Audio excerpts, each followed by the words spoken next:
पुरानी पेंशन की बहाली कर चुके राज्यों का मामला एक बार फिर से देश की संसद में मानसून सत्र के दौरान उठने वाला है। दरअसल विपक्षी दलों के सूत्रों से मिली जानकारी के अनुसार ये बात निकलकर सामने आई कि जिन राज्यों ने पुरानी पेंशन की बहाली कर दी है और केंद्र की मोदी सरकार की तरफ से जो एनपीएस और यूपीएस है उसको सिरे से खारिज कर दिया गया, उसके बाद से केंद्र की मोदी सरकार की सख्ती इन राज्यों पर जारी है और जिसके नाते से इन राज्यों को आर्थिक संकट का सामना करना पड़ रहा है। आपको बता दें कि जिन राज्यों ने पुरानी पेंशन की बहाली कर दी है उन राज्यों के जो सालाना बजट होते हैं केंद्र सरकार की तरफ से दिए जाते हैं उसको केंद्र की मोदी सरकार ने बेहद कम कर दिया है। लेकिन इस मामले पर एक और नया मोड़ तब आ गया जब पुरानी पेंशन की बहाली कर चुके राज्यों ने ही केंद्र की मोदी सरकार से कर्ज लेने की मांग की, यानी केंद्र सरकार से कर्ज की मांग की, उसको भी केंद्र की मोदी सरकार ने यानी कि कर्ज की लिमिट को भी बहुत ज्यादा घटा दिया है। आपको बता दें कि अभी हाल ही में हिमाचल प्रदेश के मुख्यमंत्री सुखविंदर सिंह सुक्खू ने वित्त मंत्री निर्मला सीतारमण से मुलाकात करके हिमाचल प्रदेश के कर्ज के प्रतिशत को 2% बढ़ाने की मांग की थी। इस पर वित्त मंत्री निर्मला सीतारमण ने दो टूक शब्दों में कहा कि आप अपने राज्य में यूपीएस को लाइए, हम आपको कर्ज भी देंगे और इसी के साथ जो सालाना बजट है उसको भी बढ़ा देंगे। आपको बता दें कि केंद्र की मोदी सरकार की तरफ से इस मामले को लेकर के लिए गए फैसले के बाद से विपक्षी दलों की तरफ से बेहद नाराजगी जताई जा रही है और खासकर पुरानी पेंशन की बहाली के मुद्दे पर आंदोलित सरकारी कर्मचारियों और उनके प्रतिनिधियों ने भी सख्त एतराज जताया है। अब माना जा रहा है कि मानसून सत्र में भी इस मामले को उठा करके केंद्र की मोदी सरकार को घेरने की कवायद विपक्षी दलों की तरफ से की जाएगी। खासकर यहां पर कांग्रेस की तरफ से इस मामले को पुरजोर तरीके से उठाने की कवायद की जाएगी ताकि केंद्र की मोदी सरकार को इस मामले पर बैकफुट पर लाया जा सके। माना जा रहा है कि इस मामले की जिम्मेदारी प्रियंका गांधी वाड्रा और राहुल गांधी ले सकते हैं लोकसभा में उठाने की, और इसी के साथ राज्यसभा में नेता प्रतिपक्ष की भूमिका निभा रहे मल्लिकार्जुन खड़गे भी इस मामले पर पुरजोर तरीके से मोदी सरकार को घेरने की कोशिश करेंगे, क्योंकि पुरानी पेंशन की बहाली जिन राज्यों ने भी की है वहां पर केंद्र की मोदी सरकार लगातार अपनी सख्ती दिखाती हुई नजर आ रही है। इतना ही नहीं, इन लोगों के मामले को लेकर के केंद्र की मोदी सरकार ने साफ तौर पर अपना रुख स्पष्ट कर दिया कि अगर ये राज्य पुरानी पेंशन की बहाली को जारी रखते हैं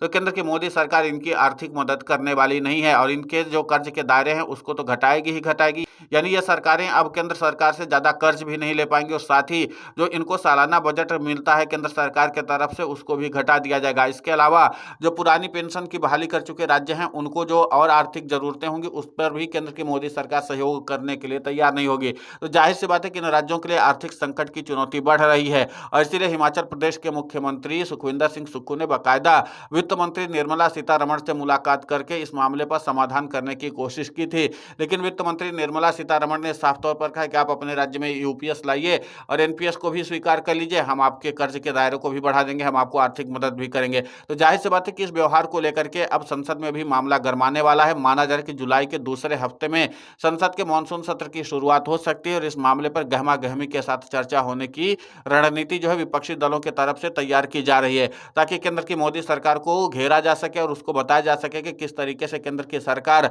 इन राज्यों के प्रति नफरती भाव रखती है जो पुरानी पेंशन की बहाली कर चुके हैं। और साथ ही पुरानी पेंशन की बहाली के मुद्दे पर आंदोलित सरकारी कर्मचारियों के प्रतिनिधियों ने भी केंद्र की मोदी सरकार और वित्त मंत्री निर्मला सीतारमण की इस रवैये की कड़े शब्दों में निंदा की है। उन्होंने कहा कि वित्त मंत्री को कम से कम इन राज्यों को सहयोग करने की जरूरत है। यह सरकारी कर्मचारियों के भविष्य को सुधारने और संवारने का काम है। खुद तो पुरानी पेंशन का लाभ सरकारी कर्मचारियों को दे नहीं रहे, लेकिन जो दे रहा है उनके मामले पर भी अड़ंगा लगाया जा रहा है। यहाँ पर गौर करने वाली बात है कि दो राज्यों में सरकारी कर्मचारियों से पुरानी पेंशन छीनने की भी कवायद तेज कर दी गई है। आपको बता दें कि वो दो राज्य हैं राजस्थान और छत्तीसगढ़। यहाँ पर पूर्व की कांग्रेस शासित सरकार जो थी उसने पुरानी पेंशन की बहाली कर दी थी, लेकिन अब केंद्र की मोदी सरकार की तरफ से लाई गई यूनिफाइड पेंशन स्कीम को स्वीकार करने का विकल्प ही अब सरकारी कर्मचारियों को दिया जाएगा। यानी कि राजस्थान और छत्तीसगढ़ के सरकारी कर्मचारियों के ऊपर अब यूपीएस लागू की जाएगी और वो जबरन स्वीकार करने के लिए मजबूर किए जाएंगे। आपको बता दें कि अभी इन दोनों ही राज्यों में पुरानी पेंशन का लाभ सरकारी कर्मचारियों को दिया जा रहा है क्योंकि पूर्व की सरकार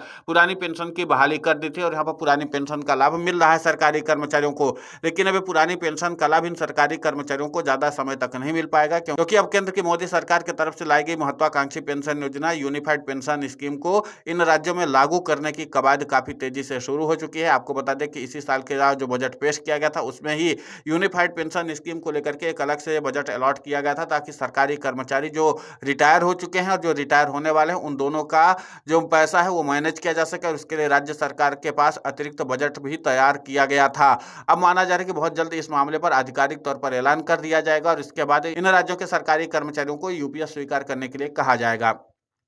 अब देखना ही होगा कि जिस तरीके से केंद्र की मोदी सरकार को घेरने की कवायद में विपक्षी दल जुटे हुए हैं और लगातार इस बात की रणनीति बना रहे कि संसद में किस तरीके से केंद्र की मोदी सरकार को घेर करके सवालों के घेरे में खड़ा किया जा सके, ताकि केंद्र की मोदी सरकार इस मामले पर बैकफुट पर आए। क्योंकि पुरानी पेंशन की बहाली कर चुके राज्यों ने केंद्र की मोदी सरकार को पहले ही तगड़ा झटका दे दिया था एनपीएस को सिरे से खारिज करके। और उसके बाद जब केंद्र की मोदी सरकार ने यूनिफाइड पेंशन स्कीम को लागू किया और उसके बाद जब इसका गजट और इसकी जानकारी पुरानी पेंशन की बहाली कर चुके राज्यों के मुख्यमंत्रियों को भेजा गया, तो उन्होंने सीधे साफ तौर पर मना करते हुए कहा कि हमारे राज्यों के सरकारी कर्मचारी यूनिफाइड पेंशन स्कीम में कोई दिलचस्पी नहीं दिखाना चाहते हैं, ये पुरानी पेंशन से खुश हैं। और इसी के नाते से केंद्र की मोदी सरकार इन राज्यों से बेहद नाराज है और इसीलिए सख्ती के साथ इन पर एक्शन लिया जा रहा है और इसीलिए इनके आर्थिक गलियारे को सबसे पहले ध्वस्त करने की कवायद की जा रही है, ताकि ये लोग आर्थिक संकट का सामना करें और मजबूरन यूनिफाइड पेंशन स्कीम को स्वीकार करें। अब देखना यह होगा कि ये राज्यों के जो सरकारी कर्मचारी हैं, जो पुरानी पेंशन का लाभ ले रहे हैं, उनका रुख क्या होता है। साथ ही